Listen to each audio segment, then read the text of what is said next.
Hey everybody, welcome to another episode of AMA. I am here to answer your questions today. Thank you guys so much for joining me. And if you're a regular watcher of the show, you'll notice that we're on a different set today.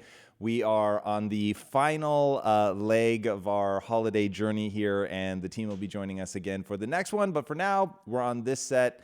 And I'm going to be using a laptop a little bit different than what we normally do, but hopefully it will be just as amazing as it is always. So thank you guys so much for joining me, for tuning in. If you have a question, be sure to drop it into the feed. My man Chase, as always, while remote, is going to be submitting your questions. So in fact, we have one to begin with right now. Let's dive into this bad boy. And it is a question from Andrew Scottsko in the Connect inbox, which, by the way, if you guys don't know about the Connect inbox, if you ever have a question that you want to ask and you want to submit it ahead of time, you can send it to connect@impacttheory.com. All right, his question is, to call in two figures who have influenced my thinking, Cal Newport and Peter Diamandis, how do you reconcile their seemingly contradictory messages about purpose, passion? Newport talks about developing passion versus uncovering it, whereas Diamandis talks about finding your massively transformative purpose. All right, so I've read Cal Newport's book. It actually had a big influence on the way that I think about passion, and is amazing, by the way, and I highly recommend it for anybody that hasn't read his book, So Good They Can't Ignore You. And I'm sure that you've heard me say that phrase 1,000 times, which comes from my boy, the comedian. Oh, God, why can't I remember his name?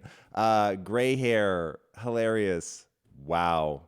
That is really weird. So anyway, from the comedian who is so famous, I'm going to punch myself in the mouth at the end of this episode for not remembering. He talks about how you can cultivate your passion, which is a huge thing for me, at least as I use the words. Now, I know Peter very, very well, and I can tell you that while they use different words, they very much mean the same thing. So Peter does not see himself as an archaeologist at all. And if you look at what and when I say archaeologist, what I'm talking about is there are two ways, as you outlined in this question, to really think about your passion. You've got somebody who views themselves as an archaeologist, who's turning inward, they're digging to find something that has always been there. They're uncovering this this beautiful jewel that's been hidden inside themselves forever, and somehow they didn't see it up until that moment. And then you have people who realize that they are architects and they have to build the thing that they want.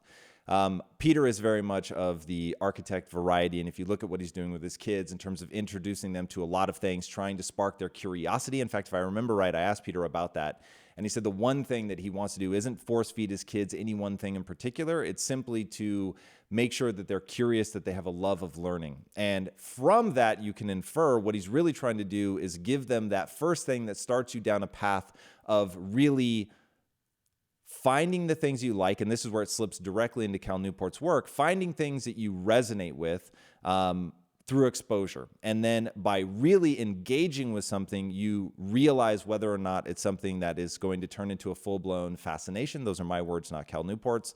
And then from the fascination, you go down a process of gaining mastery. Now, this is very much Cal Newport's work. You go through a process of gaining mastery, and in that process of gaining mastery, you find out whether something is a passion or not.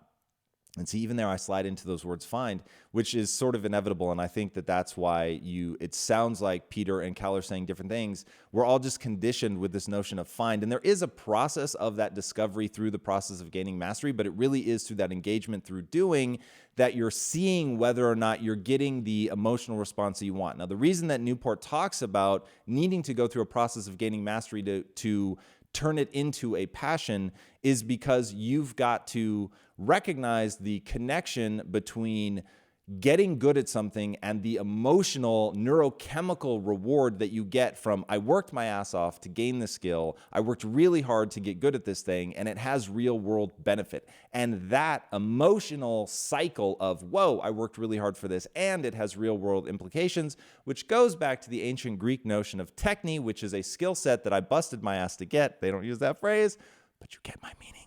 I busted my ass to get this skill set, and it has real use to other people. And I think that if you put Cal, and this is admittedly me guessing, but I think if you put Cal and Peter together, that they would both be like, yeah, 100%. That's exactly how the process goes. And it really comes down to verbiage. So yeah, that's it. And looking at Peter's own life, his obsession with space and being somebody to help usher in a positive future, to help society really adapt to that and use these technologies in a way that is uplifting to humanity, that wasn't something that he was born with. That was something that, it was through his early interest in rocketry and then really engaging with that, and that moment of wonderment of watching the space program come to life. All of that stuff comes together and you get the person that you see today. But it was very much a process of first just encountering something which you could call the exploration phase, but then from that cultivating something that is that passion, fanning those flames, getting good at business in Peter's instance, and really having to develop that skill set. And it's that process of gaining mastery in which he realized that he really had a full-blown passion for it. And so to bring it all around, that's why Peter uses but that's why he's with his kids, he's trying to create an infatuation with learning. And from that cycle begins. So those two things aren't incongruous to me at all. In fact, I went through a very similar journey of really changing the wording that I was using, but realizing that there's nothing incongruous about those two things if you really understand the neurological process that we all go through to create something. Now, at some point, I would like to create a piece of content specifically around the how of fanning the flames of passion. That's something that people have asked me about, and it really is a mechanistic process that I go through to do that. And so one day, probably not today, but one day we will need to create something around that. All right, Steve Martin, Chase came to my aid, and it was probably there the whole time. Thank you, Chase. I'm deeply saddened by your physical absence today, but very grateful to have you in the Slack feed. All right, next question is from Raghav Rastogi. This is from YouTube. Which approach is better? Gary V's go all in and learn stuff through trial and error, or Tai Lopez's mentor and a book approach? I think you need both, to be quite frank. And I would get mentors whenever and wherever humanly possible. But if you don't understand that the very next step, and this is what Tai did, so I very much doubt Tai would disagree with this, you need to actually go and do it. So for those of you that don't know Tai's story, one, check out the episode that we did with him. It was great. He found a mentor in the field of farming who himself, and I'm forgetting his name right now, Joel Salatin, I think, went on to be very successful in his own right, ushering in, I think it's organic farming. I think, there's something else in there that's very, very popular right now that he was one of the earliest adopters of. So Tai goes, starts learning from him, and then realizes that there's a deal on the table that Joel is going to pass on. And Tai says, let me do that, which is to go open his own farm. So he asked Joel to lend him money, if I remember right, lend him some money so that he could start that. And then he had a particular deal worked out with Joel, but it gave him a chance to actually run the farm and to learn about all of the things that he needed to really get his hands on to figure out. And so that process of first mentor and then total immersion, I think is the ultimate combination. And I think both of them would agree with that. I mean, even just looking at Gary's life, he started working in his, actually that's a lie, because he started with baseball cards and all of that. Maybe they would disagree. I don't know. It's interesting. So to me, it's the combination of both. Get a mentor if you can, and then immediately move into full immersion. So yeah, I would do both. And in fact, it may be Peter that has the law. I think it is. I think it's one of Peter's laws. When given a choice between two things, take both. That would very much be my advice in this case. All right, next question is from Charles Rowe. This is on Facebook. My question is, have you ever disregarded one of your bright lines? And if so, how do you deal with that internally?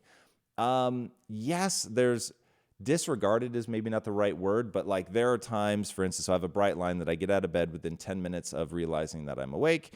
And there have been times where I will miss it by a few seconds. So as I'm standing up, I'll see the clock change to the 11th minute. And I do a light form of punishment around that mentally and emotionally. And this is something that people really have to get good at. So the easiest way to explain it is on the positive side. So self-congratulatory behavior, I think, is really important for people to learn how to do very effectively. You need to be able to congratulate yourself when you do something well. So if I get out of bed in my 10-minute window where that bright line is, then you need to say like, hey, well done. You said you were going to do it and you did it. And that needs to be something that you say and repeat. And if you don't, then you need to punish yourself. And I know people get really weird about those words, but I'm just telling you what works. So I'm not passing moral judgment on whether it should work. I'm just telling you the way the human mind is work. The way the human mind works, if you have a little bit, hey, motherfucker, you said you were going to get up and you didn't, and that's shameful. And I do a thing where I force myself to admit it. So I will go and tell my wife, hey, I said I was going to get out of bed in 10 minutes and I didn't today. And it's, I want to say never, which is almost certainly accurate, but just in case, I'll hedge my bets and say it's almost never because I just go, fuck it.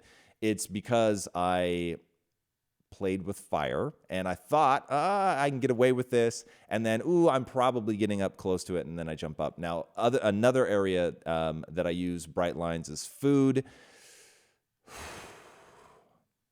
I'm pretty religious about food. So the honest answer is I almost never break a bright line unless I have a reason that I've decided ahead of time when I'm what I call emotionally sober. So I don't in the moment go, now you can break that bright line. I wouldn't do that. That's not my thing. So like when I fast, the bright line's the bright lines. So the last time that I did a fast, actually, let's go back to the time before that. So the time before my most recent fast, in the middle of the night of the second day, I had the most brutal headache you can imagine. And I couldn't sleep because of it. And I really wanted to take Advil, but I didn't know if Advil had calories. And so I felt like I'd be violating my bright lines, and I thought I would rather suffer than break my bright lines. So it's interesting as I'm thinking through this, the answer is no, don't break your bright lines. That is going to be problematic. You're going to lose credibility with yourself. Now, ahead of time, I will decide something. So for instance, over the Christmas holiday here, I raised my calories, and I actually had a piece of pie, which was pretty amazing. But I had decided ahead of time that I was going to do that. So while yes, my standard bright line, if I don't cheat on my diet, I have a certain set number of calories that I'm going to have, and that's that. I decided, okay, over the holiday break that I was going to take my calories up, and so it's been as planned. The reason that I don't break my own bright lines is because you lose credibility with yourself, which is one of the single most damaging things you could ever do to yourself, is to not believe in yourself. So you really have to cultivate that belief, but it needs to be earned. It needs to be done with small wins. This is one of the reasons that even forgetting the physical benefits and the health benefits to working out, for me, especially because I don't like it, I earn credibility with myself every day by showing up in the gym. I said I was going to do it, and here I am, I'm doing it. And so that's really, really important. And I think that doing things that break or that cause you to lose credibility with yourself are incredibly dangerous because of the knock-on effect that it has on the rest of your life. So for instance, if I were going to set a 2018 New Year's resolution, which I'm not, by the way, because I don't really do resolutions. I try to be doing them constantly, all the time. But if I were going to set a resolution, I would be very careful about what I set it, because I don't want to set it to something that I think I might not follow through on, because then I would lose credibility with myself. So it needs to be something I really care about. And then second, once I set it, dude, I am not going back on that. So that means that other things may fall by the wayside that are more important to me, which is why I'm so careful about setting them. So for instance, I oftentimes will do an IG story. Oh God, I forgot to IG story again. I'm going to bite this microphone. So Chase, since you're listening, I will say we need a better system for my IG story reminders. If you can help me work that out, I'd be eternally grateful. But I often IG story while I'm in the gym. And whilst I did that one time, and somebody wrote to me and said, yeah, I see you in the gym a lot, but where are those gains? And the honest answer is working out isn't important enough to me to push as hard as I would have to push to make additional gains. So my answer to him was very simple. I don't work hard enough in the gym to get gains. So there it is. I'm in a maintenance mode from working out. For me, it's the health benefits. It's the maintenance of the physique that I do have. But I know where it falls in my list of priorities. And so if something like if sleep comes into conflict with working out, I'll sleep. If preparing something, doing something for the business comes into conflict with working out, I will do the thing for the business, because I know what my priorities are. So you need to know what your priorities are. You need to be honest with yourself. And when somebody says, why aren't you making gains? Don't bullshit yourself. The answer is it's not important enough. You're not putting in the time and the energy.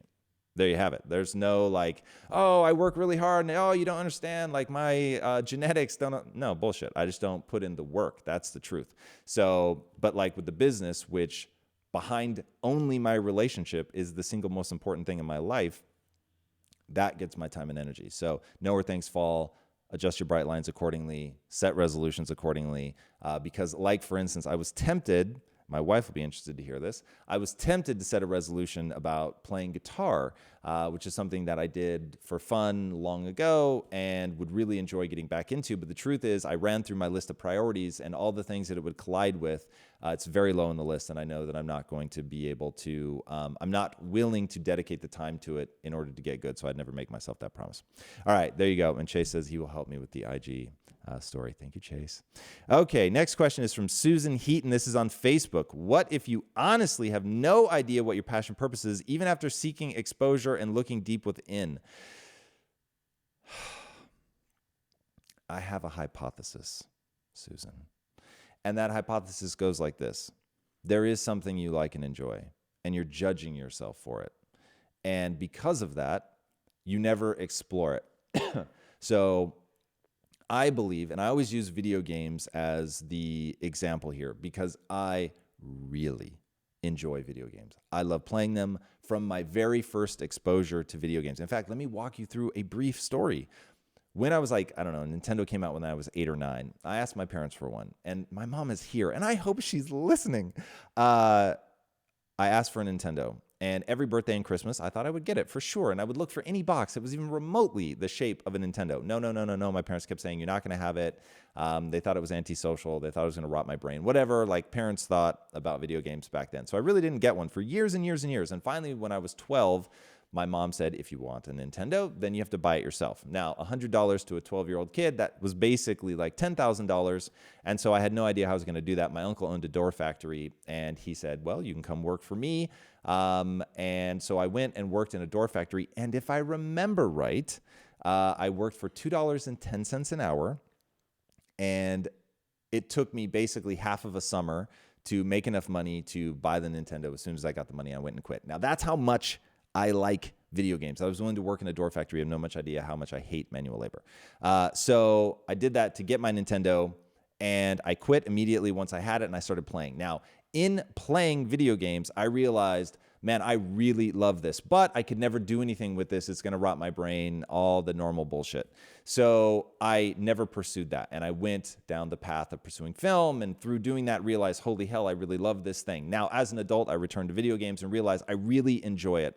I no longer have judgment on myself as to whether or not it could be something that I could make money at, or whether it makes me a good person or a bad person. I don't give a shit what other people think. I know that I really enjoy it. But the truth is, in engaging, in getting good, in going down the rabbit hole of actually practicing and trying to improve my skills, I realized I don't have passion for it. So I'm not interested in trying to develop a passion around that because I don't get enough out of it to fight through the boredom and the just like relentless amount of hours that you would have to put into it. So when I think about the number of hours it would take me to get truly great, and I project out to, okay, let's say I'm one of the greatest in the world, does it give me what I want? And the answer is no. So I think where people get stuck is like I did as a kid. I thought, well, I could never do anything with this. It could never be a meaningful source of income. It would never give me the things that I want as a person.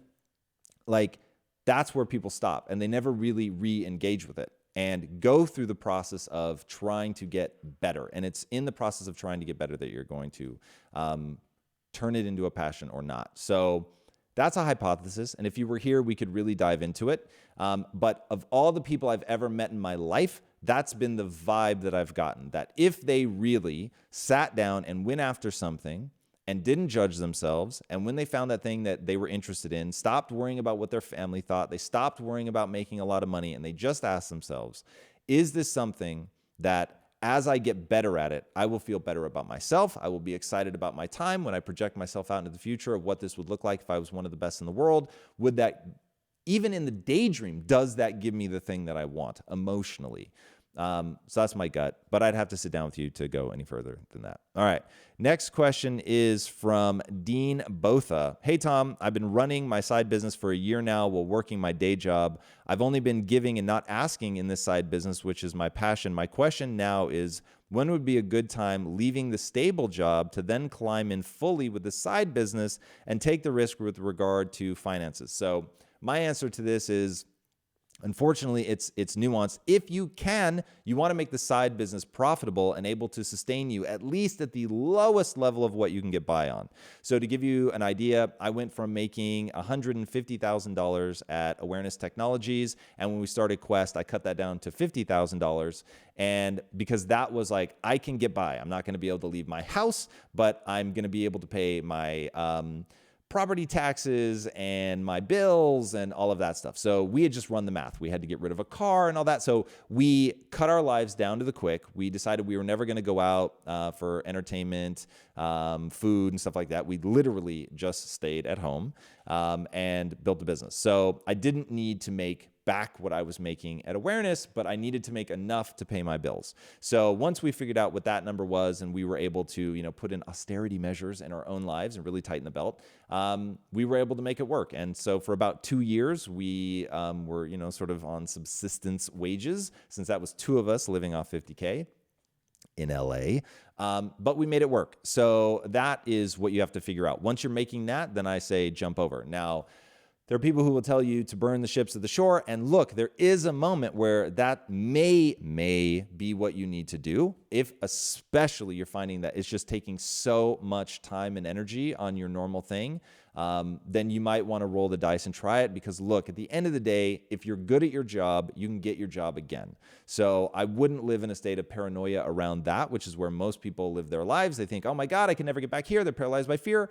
That to me just shouldn't be something that you're fearful of unless you're actually not good at your job. And if you're not good at your job, then I am very terrified that you won't be good at running your company. So there's that realistic danger to be faced. But that's what I would do. Cut your life to the quick, transition over as fast as humanly possible. But there's no need to burn the ships at the shore if you don't need to, if you don't have some very pressing reason to do that. All right.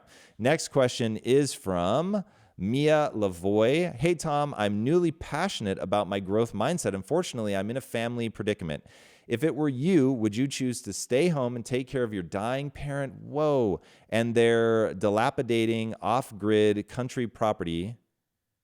And their dilapidating off-grid country property so they can function? Or would you consider their graves dug for themselves and go out to pursue your own dreams and career in another state?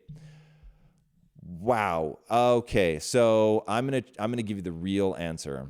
What would I do if that were my mom or dad? Okay, so here's the truth. What you're going to need to do is you're going to find a way to do both. So going back to Peter Diamandis's law, when given an option between two things, do both. So you're living in a world where I hope the internet is going to come to your rescue here and that you're able to do both. Certainly you can pursue a growth mindset from wherever you are. And I would look at taking care of them as part of that growth mindset, like make bigger demands on yourself, right? So step one of a growth mindset, you can do anything you set your mind to without limitation. You just have to be willing to put in the hard work to gain those skills. So how is it that we're going to take care of mom and or dad? And the property, by the way, is totally irrelevant. So if one of the things that we need to do is move them with us, then let's do that. So I certainly wouldn't hesitate to do that. So the person who is dying does not get to make all the rules, but being cognizant of your own desire to be compassionate, to love them, to take care of them, I fully get that. So I would not leave my parents somewhere to just fend for themselves. I would bring them close. I would do whatever I needed to do in order to start building the business or whatever. I'm assuming I'm painting myself onto your picture here, but I would do that. So I would do as much as I could, like maybe staying at their house is actually less expensive than it would be for me to go somewhere else. And if I can do things in the business, that's amazing. If they're in some backcountry place, then chances are that your living expenses are next to nothing. And I would begin to really schedule my time. So when do I need to be there just purely for them emotional? Like how much time do they want to start the day there? Do they want to end the day there? How much time goes into the actual sort of mechanics of taking care of them, food preparation, things like that? I would carve out that time. I would schedule it. And then I would schedule the time for building the business, actually executing against the business, whatever that is, and really map all that stuff out. And then I would also figure out financially what I needed to earn in order to bring someone else in to help. Because at the end of the day, the only part of taking care of my parents that I personally care about doing myself would be the emotional support, to be there, to listen, to spend time with them, to make them feel my love so that they really understood on a deep emotional limbic level that I cared about them. I wanted them to be happy. I wanted them to be comfortable. I wanted them to find some profundity in their final days rather than just eking out an existence. But this is one of those times where absolutely you have to make the demand of yourself to do both. I think that the binary decision-making here is absolutely a mistake. Now, the more terrifying question for me is, what would I do if the person had a grotesquely fixed mindset and death was like just this really horrific emotional experience for them as they begin to decline and they're trying to drag me down and woe is me and all of that? That is actually harder to answer. And I would say that in that, God, the honest answer is I would go on I don't know enough about it. I'm not in this situation. It is brutally difficult. Let me couch, and just say that, Jesus, I have nothing but compassion for somebody who's actually going through this, and I really hope that I never have to go through this. But here's my gut instinct. Follow my thinking, follow my logic, and see if it makes sense for you. I've heard way too much about remember, this is for somebody who's really struggling mentally and emotionally with the process of dying. So first of all, if you can afford it, there are chaplains and things that help people through this. I think that'd be amazing. So I would start there, see if somebody who's very experienced in this can come and help give some perspective. Second, I've heard way too many good things about psychedelics and people in the process of dying. And so I would really begin a drip campaign to get my parent to try it. And it's odd, but it's hardest to affect those closest to you. So ironically, there are hundreds of thousands of people around the globe that listen to my advice. My parents, not so much. So this is one of those times where I would try to get somebody else who is an expert in the field to really make that suggestion. All right, I find this question fascinating. I could really go down this rabbit hole. I will leave it at that and move on to the next one. Thank you for that question. Very out of left field and wonderful. Okay, next question is from Ambrose Cook. This is YouTube. What are some of the things you see as binary, and what are others that you see are necessary to have balance or middle ground? Ooh, I need way more specifics on that, Chase. So if they submit some, then I can answer it. Otherwise, it's just too abstract. Give me like a concrete something. All right, next question is from Brian M. This is YouTube. Hi, Tom. Few years ago, I got into a field that I loved, but recently it seems like the honeymoon phase has passed, and I find myself wanting to leave every time rough challenges come. Any advice? Yes. So you're going to have to work backwards. You need to figure out what happened. So this is like romantic love to me. The exact same thing, which is why you're using the metaphor of the honeymoon phase being over. The exact same thing happens in relationships. So let me tell you what my wife and I did in our romantic relationship, and then you can see, and I will walk you through how it exactly correlates to a passion. So one, you need to understand that it is a neurochemical state, love. So it is going to come and go. There are going to be times where you feel it, and there are going to be times where you don't. And over a long enough period of time, those cycles really begin to change. So in the beginning, even in the honeymoon phase, there's going to be highs and lows. And in fact, I will say that the honeymoon phase is often marked by mania of ultra highs, ultra lows, and it's that intoxicating roller coaster that people really love. Now, over time, that tends to mature into something deeper, but more calm. It doesn't have the cocaine-like effect that early love has, which, by the way, I literally mean that. If I remember the study correctly, you actually can't tell the difference between somebody who's on cocaine and somebody who's having that first, that manic love state of new love. So it's pretty fascinating how hardcore that chemistry is. That, I think, is inevitably going to evolve into something else, which I'll liken to something more like oxytocin, vasopressin, so vasopressin is trust. Oxytocin is that comforting, bonding sense that you get. So you put those two together, there's this sense of like deep well-being when you're with your significant other. So that compared to the mania of the beginning of the love cycle. So now you're in this phase. Now that, I think, also begins to diminish over time as what I refer to as dust settling on the relationship. So you have these arguments tend to build up. By the way, Lisa and I do a show called Relationship Theory. If you're not already watching that, go live on Wednesdays at 10 a.m. on Facebook only. But we talk about this stuff. So dust settling on the relationship over time, that really begins to change the way that you think about that person. And this is why, 30 years into a marriage, oftentimes somebody can piss the other person off with like a look or by the way they swallow soup or you hear all this crazy shit. So that's people that they're not addressing that issue. So when it happens, to fully resolve it and fully let go and move on, right? Or to really address it, like if it's a collision of values. So you get down to a collision of values, are you really addressing that? So now let's take it into the business world. So you go into your job, you're loving it. Oh my God, this is amazing. But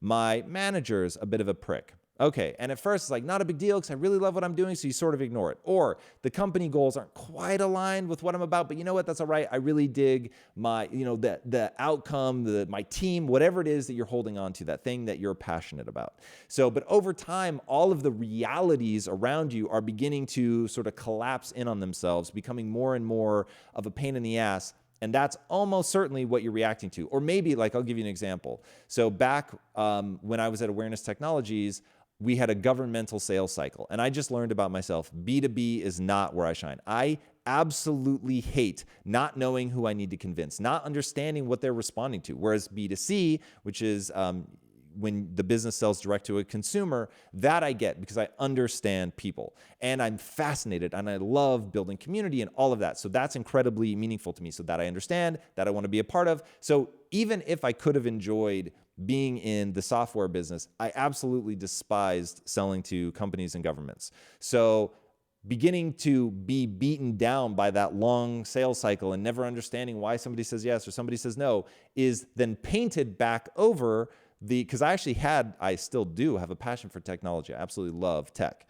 So, but that was painting back on the thing that I actually enjoyed about it. So beginning to realize that there are all these influences that have absolutely nothing to do with the thing. So in professional sports, we see this a lot. Like once money's involved, you're not just playing for the love of the game anymore. Then it's about like, did I hit my points? Is the coach putting me in enough? Or the other players passing the ball so that I can get my bonuses? Like it becomes a totally different ball game. Hey. So you have to understand that stuff. Now, once you understand what the things are that are putting that inward pressure on your passion, you can begin to tease them apart and deal with them in real time. So one of the things I am just fiendish about now is Principles by Ray Dalio. And so we're putting that into practice in the company because what I really don't want, one of the things that I found deeply emotionally distressing at Quest, so we got to 1,400 employees, it was absolutely insane. It was wonderful. It was like the best of times. It was the worst of times because when you have that many employees, if you don't have the infrastructure culturally and systematically, quite frankly, it becomes a real nightmare to have the kind of positive impact on people that you want to have. So I realized there was something I needed to learn, that I had a deficiency that had to be addressed. And Principles is that. It is radical transparency. It is radical openness. Now, I don't want to go down that rabbit hole. I just want you to understand that that was me looking at something that I loved and was amazing, but then started to diminish in joy because I realized I haven't solved some other problem that has nothing to do with what my mission was at the company, which was to end metabolic disease. So here's this like human component thing that I hadn't mastered, that I didn't understand well enough, and now it was encroaching on the passion part. So you really have to figure out what those things are that are causing those problems and deal with those other things. Okay. I will leave it there. I could keep going on that. Next question is from Michael Marcelino on Facebook. Hey man, my question is, how do you remain confident with your goals and ambitions when everybody else thinks you are crazy? I have this 24/7. I'm a vlogger and entrepreneur. I'm going to sell my first online course this year. And when I tell my family my goals, they just think I'm crazy. Okay, so first of all, that's amazing. Congratulations. Doubt is one of the most potent acute motivators, meaning if it is like for brief periods of time, leveraging that when you're like really feeling beat down, it's just brutal and you can't imagine going another step in your business.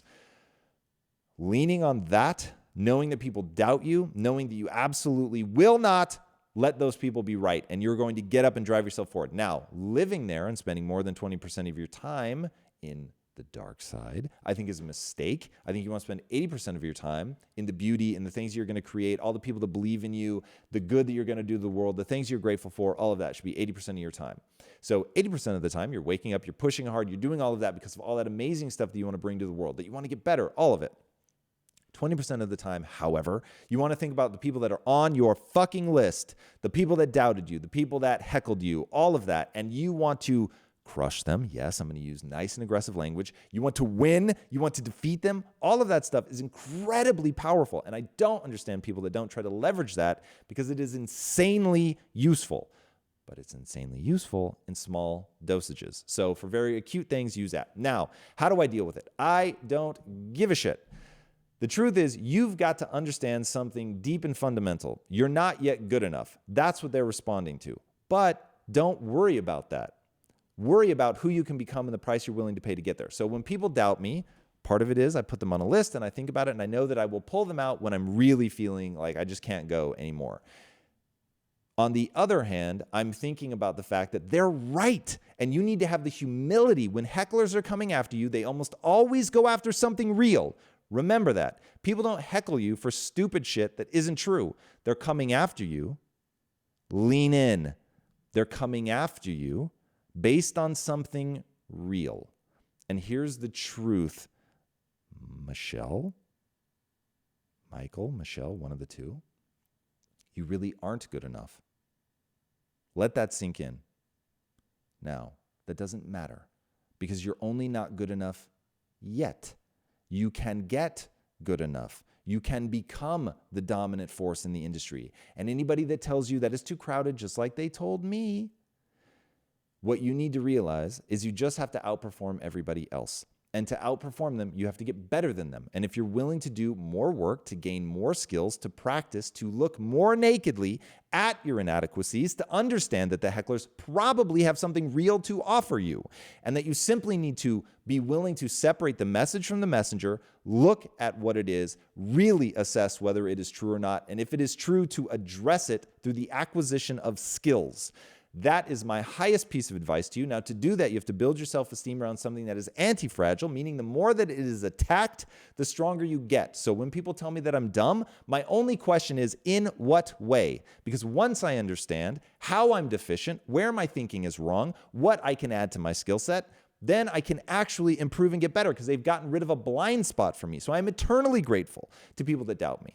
So that's really important, but you have to change your self-esteem. You've got to be so stoked on yourself for being the learner. You've got to be amped up every time you're willing to accept that, hey, they might be right. You've got to have that humility to take in that criticism and not let it break you, because that is how you get better.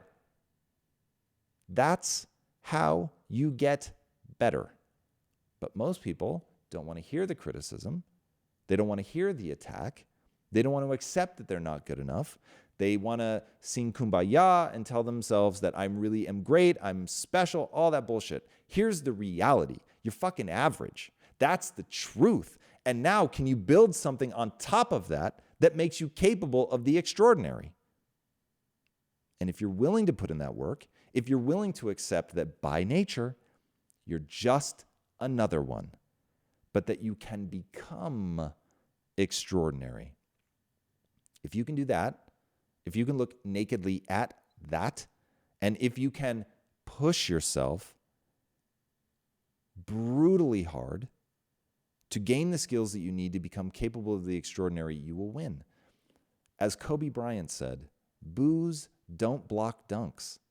It doesn't matter what people think about you. It doesn't matter how many people hate on you. It doesn't matter how many people criticize you. It doesn't matter how many people tell you that you're crazy or that it can't be done. It only matters if you believe in your ability to adapt enough that you'll put in the work to get the skills and then go execute. That's it. Nothing anybody says can ever stop you. Only you can stop you if you don't believe that you can get better. All right. I love that question. Thank you.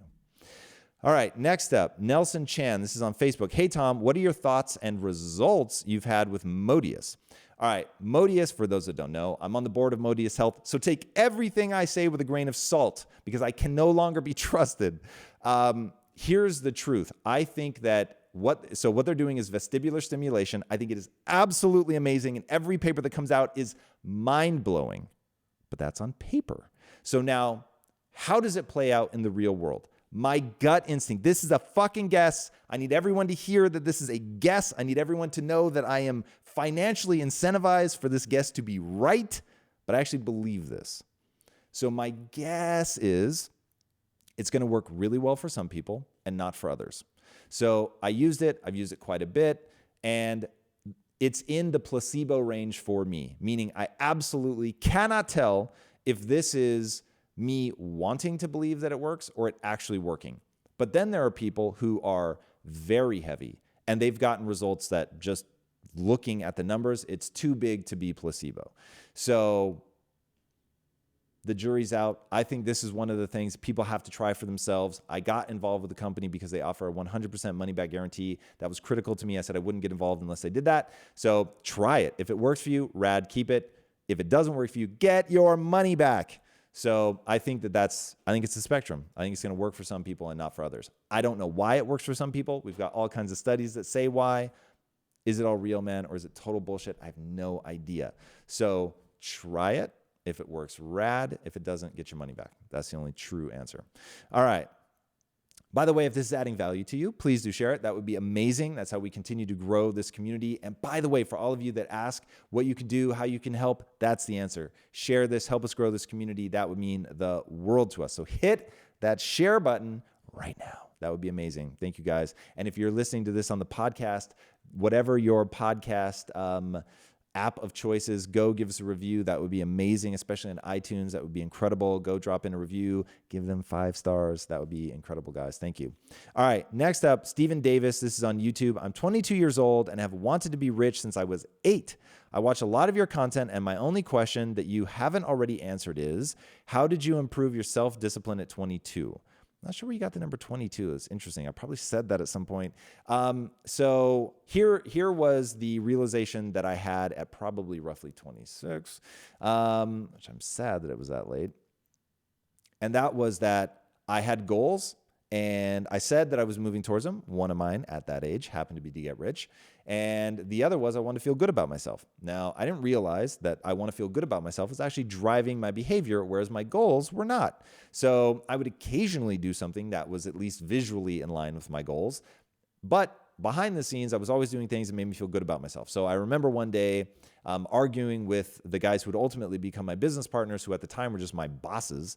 And I was arguing for my idea because it was my idea. And I wanted it to win because I wanted to feel smart. And they made me feel really stupid. And by the way, in my head, I knew that this was going to move the company backwards. I knew it was the wrong answer.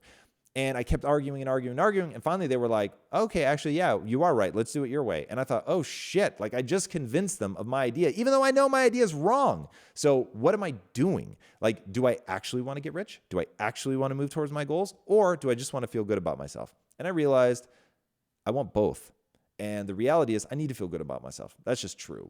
And the thought of living in a world where I'm moving towards my goals, but I absolutely feel like shit about who I am as a human being, that sounds horrific.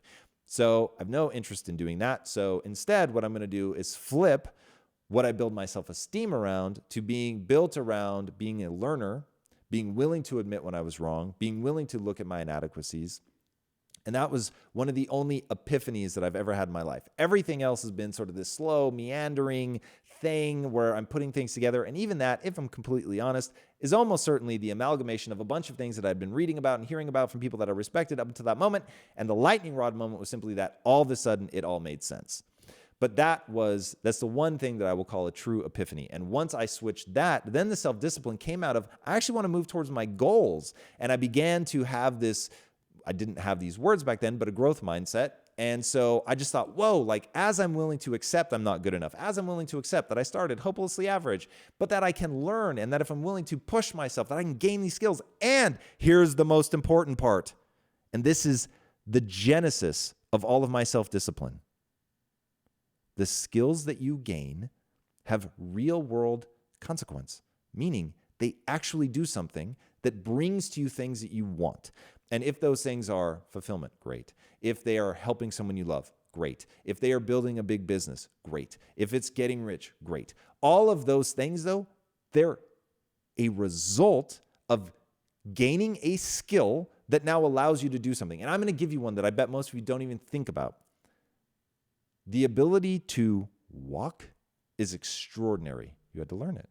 The ability to talk literally shapes your brain and makes you capable of taking over the planet as the most dominant apex predator of all time.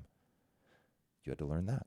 So there are all these things that we learn to do that we absolutely take for granted, but to me highlight the fact that humans are the ultimate adaptation machine. So once you realize that really, truly, you can acquire new skills that you did not have before and that those skills have real world implications when you're actually good at them. That's when all of a sudden the discipline comes out of excitement, man. Like I'm trying to do something and I know that it's really going to allow me to be more powerful. And I define power as being able to close your eyes, envision a world, open them, and create that world. That is power. If you're not excited by that, if you're not excited by the thought that you, right now, wherever you are, in a small village in India somewhere, right now, if you aren't intoxicated by the notion that you can gain power, the ability to manifest your dreams simply by working your ass off and acquiring new skills, like, I'm not your guy. I can't help you. That is so intoxicating to me and so exciting to me that I don't need to convince myself to be disciplined. I want that thing so badly that I'm going to do whatever it takes to get it within my code of ethics, of course, but I'm going to do whatever it takes to get that thing. That to me is where discipline should be born out of. It should be born out of excitement. All right. Next question. This one comes from Daniel Conrad on Facebook. How do you use self-signaling? What are some actions I can take to make self-signaling more effective with things like t-shirts, signs, etc.? Man, this feels like a plant. So self-signaling, let me just back up and explain what it is. So when you try to tell people who you are, whether it's the Apple computer with the logo that faces out, whether it's with the shirt that I'm wearing that says "Be Legendary," whatever, working out in the gym and having a physique, whatever it is, you're trying to tell other people something about yourself. The way that we dress is one of the most obvious. The way that we wear your hair, the way you do your makeup, what piercings you get. These are all things that you use to signal to other people who you are and the way that you think.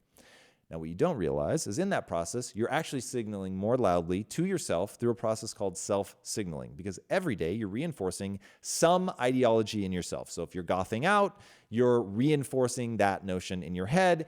If you're like me, wearing a Be Legendary shirt, or you're wearing a shirt that says "Everything is my fault," or any one of the things that we make, by the way. So this is like an extended commercial. But if you realize that in putting that stuff on, you're not just signaling to other people, you're reinforcing ideology in yourself, then you begin to realize how you can use it. So I wear this shirt, or I wear the "Everything is my fault" shirt to remind myself. And in fact, if we haven't already released it, which we may have, in fact, Chase is going to tell me if we've already released it, but we're working on prototypes of shirts that are written backwards so that you see it in the mirror as a reminder to yourself more than to anybody else, which is a really cool idea that I think my wife came up with. She's certainly been the driver behind making sure that these get done. I love that idea. I think it's really, really cool. And that to me is one of the most important things you will do in your life. It's the ideas that you repeat in your head. So in fact, I was just reading today, I was so hoping that this would come up and I could share this with you guys. I was reading an article today about depression being more an issue of the mind than the brain. Now, I don't know if this is true, but it was really fascinating to me. And what they meant was the concepts that you repeat in your head, the ideas that you become obsessive about, the things that you think about over and over and over create this cascade. I'm going to put words in their mouth now. That's what they said. And now I'm going to draw my own hypothesis that begins to create these neuronal networks in your mind, neurons that fire together, wire together. And so whether you obsess about gratitude, that network then becomes very rapidly accessible. Whether you obsess about something negative, then depression, that network becomes rapidly lit up. And so you just find yourself there over and over and over. In fact, that's the first thing that boots up when you wake up in the morning, is that depression loop kicks in, and now you're back in that place. Now, how much of that is the mind, and it's just what you obsessively think about, and how much of that has a physiological component, which comes first, I don't know. I do know, though, that there seem to be elements of both. So pretty interesting to me that a notion like self-signaling could work its way into your mind so intently that it actually begins to shape your brain. That is certainly the place that I approach it from, and that's why self-signaling is so important to me. That's why I feel good about pushing our merch. Because I'm not going to sell something that I don't believe in, that I don't think is helping people, that isn't good for them, which is why the only things that we sell, in my mind, are very uplifting, very empowering, which is a big deal to me. So that's how I use self-signaling. Yes, I do it through clothes, but honestly, the most important part of self-signaling is what do you repeat to yourself in your head? So what do you say to yourself when you fail? What do you say to yourself when something is hard, right? All of those things, those ideas that you repeat, what are the people that you hang out with? What are they saying? Like the people that you choose to hang out with is a form of self-signaling. So yeah, super critical. That's how I use it. Okay, next up, Adrian Cubby. Hey, Tom, despite having a growth mindset, I can't seem to find the solution to my addictions yet, such as sex and emotional eating mainly. How would you handle addictive behaviors such as these? Thanks. The honest answer is I would get professional help. So I don't have an addictive personality, so I'm probably not the right person to ask this question to, because addictive behavior from the outside seems insanely potent. So I would find somebody that really has experience with this, that can walk you through it, not to think, oh, I can just muscle through this, but get as much help as you can with people that really understand this. They've been through it. They can give you the tips and tricks to get through that. So one of the things that I found interesting about alcoholics is they say that if you don't do the 12th step, which is helping somebody else in their recovery, that is never going to stick. So there's an interesting insight there. But I will officially pass the baton to somebody far more capable of answering that question than I. Okay, this one is from Ovidiu Opria. Hey, Tom. If I may ask, how can I learn to say no? I know it is related with the fear of being rejected that comes from when I was a child, but I still carry that baggage to this day. Okay, so first of all, it's understanding that being selfish is absolutely fine, that selfish is not a dirty word, that hopefully you have people in your life that you feel very connected to and obviously want to do amazing things for them, but that ultimately it goes taking care of yourself first and then taking care of others. So I love doing things for other people. It's one of the things that I feel like I'm wired for and that I've fed into and really cultivated in my life. But at the end of the day, everybody falls in line behind what I'm trying to accomplish in my life. That is the truth, man. And I don't feel bad about that in the least. We all get a life to live. And so if we live a life that first and foremost makes us feel fulfilled, I think we're on the right track. Now, to me, humans, the way that we are wired, fulfillment is going to come from busting your ass to acquire a set of skills that make you feel good about yourself and live in service of other people. So getting good at something that's really going to fulfill you, ultimately, I think will end up being an act of service. But like, look at me. I've got multiple cameras pointed at me right now. There's nothing more arrogant than putting a lot of cameras on yourself and thinking that you have something to say. But I really believe that the things that I'm saying are helping people. And so it makes me feel good about myself. So this is one of those things I'm definitely doing for me. I'm doing for the way that it makes me feel about myself. I'm doing it because I have these grand goals, pull people out of the matrix and all that. And I want to build a huge company, make a lot more money and all of it. But I do it all in service of other people. I believe that the content that I make actually helps people. I believe that the merch that we sell actually helps people. All of that makes me feel good about doing it and pushing it hard. So the more that I push, the more that I build the company, more that I try to get out there, the better it makes me feel about myself, because from a deep sense of fulfillment perspective, I believe that I'm gaining a set of skills that allows me to help other people. So now if somebody comes and wants me to do something that isn't in alignment with those things that I'm doing, that gives me this deep sense of fulfillment and helps other people, it is very easy for me to say no. So it really comes down to just accepting that it's okay for you to be selfish, especially because the human mind has the protective mechanism of the things that are going to make you feel best and most fulfilled are almost always in service of other people. So there you have it. All right. Next question is from Erica Liu. Hi, Tom. I love you and Lisa. Thank you. That's very kind. Thank you for the positivity and inspiration. One thing I'd like to work on in 2018 is letting go of ego. As hard as it is to admit, I care what other people think, and a rude comment or remark can dampen an entire day as well as take up mental space. What do you have to say about that? And not care. Thank you. So I wouldn't waste a lot of time worrying about not caring about what other people think. I would really think about whether or not you have a growth mindset. So in a growth mindset, if somebody says something that's hurtful, you're able to really look at that and say, is it true? And if it is true, awesome. They've just eliminated a blind spot for me. So rather than being torn up about it, it's not a permanent state. And that's the important thing. It is not a permanent state. So if somebody points out something to you that is true and is hurtful, awesome. Leverage that emotion. Now, this is Ray Dalio talking. Pain plus reflection equals progress. Pain plus reflection equals progress. So you first need that painful impulse. So, okay, that sucked. That stings. Wow, I didn't want to hear that. But you know what? Actually, I do want to hear that, because now I'm aware of something that I wasn't aware of a minute ago. And now I can accept that I'm not good at that, but I'm only not good at that yet, or I'm only that way right now. And I can change if I so desire to get better at that thing. And for me, knowing that I could get better at that thing if I choose to, it put me in control. It allows me to let go of the hurt and move forward. And now it's like, hey, you're aware of something. Here's a reality, man. I want everyone to really let this sink in. Whatever hurtful, painful thing that person just said to you, brace yourself for this one, boys and girls. Whatever hurtful, painful things that person just said to you, the entire rest of the world is already aware of it. You with me? The entire rest of the world, the people that interact with you, they're already aware of it. So they just haven't said anything. And this is why I am obsessed with principles. So the book Principles by Ray Dalio is about one simple fact. You need people that will tell you the truth, the brutal, honest truth. Because the fact is, you're going to be wrong, and you're going to be wrong a lot. You're going to be wrong about your business. You're going to be wrong about yourself. You're going to be wrong about myriad things. And so you need input from other people that you trust, that have believability in that area. So this isn't about believing everything everyone tells you, but this is about really looking at what people have to say, wanting the truth more than you want to protect your ego. And in fact, I will say it's about building your ego around your willingness to stare at your inadequacies, your willingness to accept that you're not good at everything, your willingness to accept somebody's criticism, to look at it, to see if it's actually real. And if it is real, to make immediate and lasting change in your life. That is what the ego should be. It should be built around that, hey, other people would hear that comment and they would stop at the hurt. They would shut it down. The psychological immune system would kick in, and they would find a way to discredit the person speaking, to say that's not true about me, and to continue to bury their head in the sand and be blind. But you, my friends, dear listener, dear viewer, right now, the thing that is going to allow you to become capable of the extraordinary, the reason that you are a part of this community, the reason that you identify as an impactivist, is because you're willing to stare at your inadequacies, to accept them, and to understand that you can eradicate each and every one of them by gaining a skill that has utility, by getting better. That's what this is all about.